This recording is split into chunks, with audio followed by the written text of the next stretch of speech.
As many of us already know, Kyrie Irving is a sneaker free agent, which could open the door for some other brands to shine bright in partnering with him.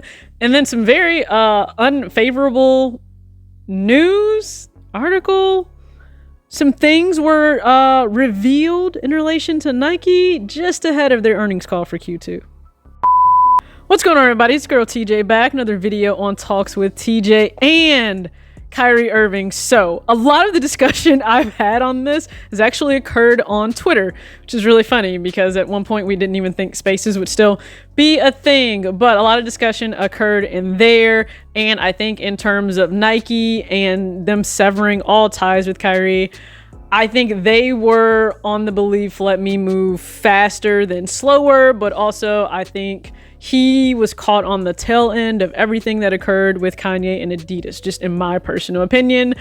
Do I agree with Nike's decision? I don't. I think these are two very separate cases. And now he's a sneaker free agent. So what does that mean? Where does he go from here? Well, everything's open. I don't necessarily think that I would see him, let's say, pairing with Adidas. I think Puma is a really good suitor for him, but I know he's had talks recently with a lot of these brands, and one of them is SIA Collective. So it will be really interesting to see if that happens. Now, I don't own any of SIA's drops, but he actually did one that I was really interested in, but it fell in the month of November. And as you guys know, the big purchase of a car was done during then and the payoff of a car. But he did a collaboration with Devin on Deck, and it was a really clean shoe. So if you guys didn't get a chance to see it, I'll make sure I put it here up on the screen. But the cream colorway on the shoe with navy mixed in there, like, I mean, it's very reminiscent of, you know, Devin, if you know him. And then there were hats as well that he had to accompany the drop, and they had some really cool, like, glow in the dark designs on them. So that's not shocking. Let me go ahead and turn that music down. That's not shocking when it comes to Devin. So if he does another collab and it falls within a really good month, I may try to have to make that happen. But I think this would be good. You have a designer that's of course not on the scale of a Nike or a Puma or even a New Balance or any of those major brands with a lot of market share. But if you have somebody like Kyrie, and to me, he seems to be the player that would be very okay going with someone more independent. He can have more control, more say, and likely more ownership in things. I don't see that being a bad thing for him. He would probably understand the ability to scale maybe a little bit differently or vastly different than what Nike can do with your shoes. But if that's not in the forefront of his mind, that's not the top priority, and just being with a brand or an owner that he aligns with and maybe that he feels he connects with a little bit better, then the situation that just ended with Nike, again, he may not care about, again, the immediate scalability that he's had with Nike and his shoes. So I'm sure a lot of us will be tuned in to that, but it was actually covered recently, I believe, on like an NBA show as well, pre-show or post-show. So it's definitely making the rounds in terms of news. What's also going to make the rounds, or has made the rounds, we're going to see new, I believe, signature models for Ja Morant, Jason Tatum, and then Devin Booker. So you guys already know who I'm most excited to see. That would be Devin Booker. He's having such an amazing year. I mean, with sixth youngest player to hit the point total that he has. I mean, he really is having an MVP year. I won't lie, though, his team is just kind of annoying me. Like, they were upset and whining about the entire Zion Williamson dunk, but it's like, shouldn't you have been more upset about 136 points that his team scored on you, not the dunk? I just feel like the dunk was just a whining point, and I just wasn't for it. I actually thought that dunk was insanely amazing. So I'm excited to see what the new signature models will be for the young current faces for Nike basketball, because that's what I think of them. And yeah, like, logically, they're going to shift around the volume that would have come from sales when it comes to Kyrie to these younger players. So I mean, that's how business works.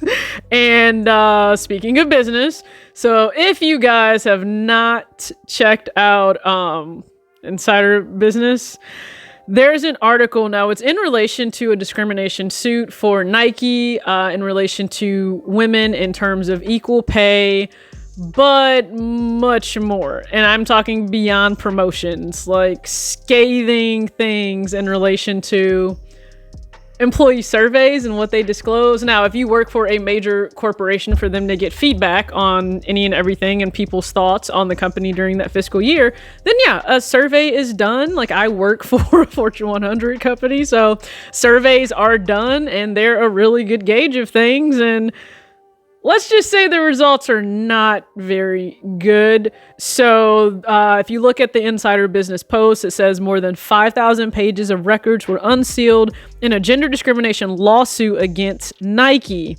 Respondents called Nike a boys' club and described inappropriate sexual behavior. And this was a story by Matthew Kish. So what I guess disheartening about this is because, yes, it's sportswear, but it's still corporate America. This is a very sad reality for a lot of women that work within corporate America. Not myself, and I'm very fortunate to not have had that experience, or have that experience, having worked in corporate America for majority of my entire working life, or I should say adult working life post grad school. But that is a sad reality for a lot of women. And I don't think that, I will say this, unfortunately, I'm not as shocked or, oh my God, I would have never thought, like, I hate to say it, but I'm just not. But when you go through and look at some of the things, like the survey is from 2018, so it's not from this recent year, it's from 2018. And if you pay attention, I don't know if this has anything to do with it, but there's quite a bit of an exodus of different people within the industry, right? Kind of when the country shut down. So it may have just been people being fed up, may have just been some women being fed up, we don't know. But it says in early 2018, female Nike employees were fed up with the company's response to claims of sexual harassment and gender discrimination. In handwritten and typed surveys, they alleged abhorrent sexual behavior combined with corporate bullying, fear of retaliation, and a lack of faith in Nike's willingness to do anything about it.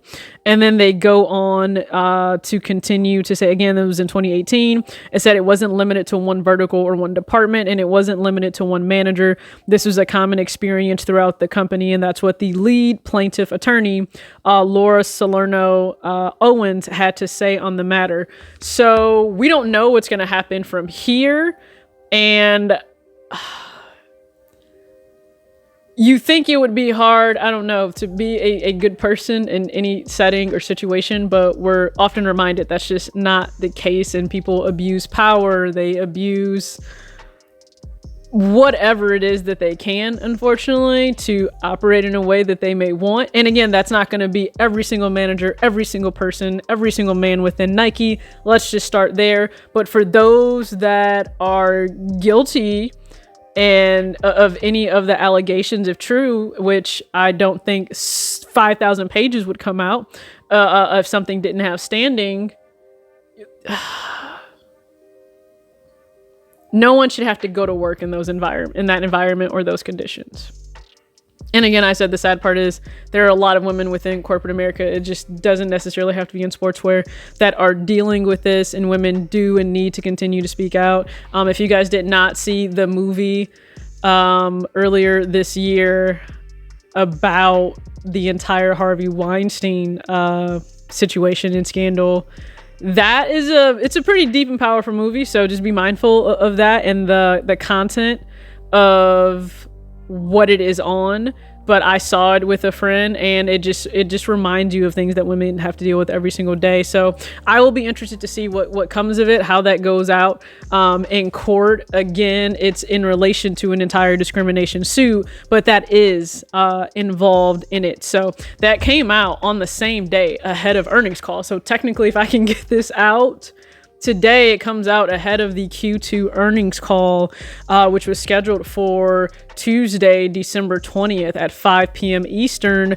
And I mean, I expected they were maybe going to do on pace with Q1. I don't know that this article affects their actual stock. I think more so how they've performed will affect the actual stock price for them. But with any corporate company, you're looking at good, you're looking at bad, and you're hoping that there are people that will stand up and fight for what is right, because you have good people that work within the company, you will have bad people that work within a company or a brand, and those are the ones that you need to get out if the case. So That's all I wanted to share with you guys.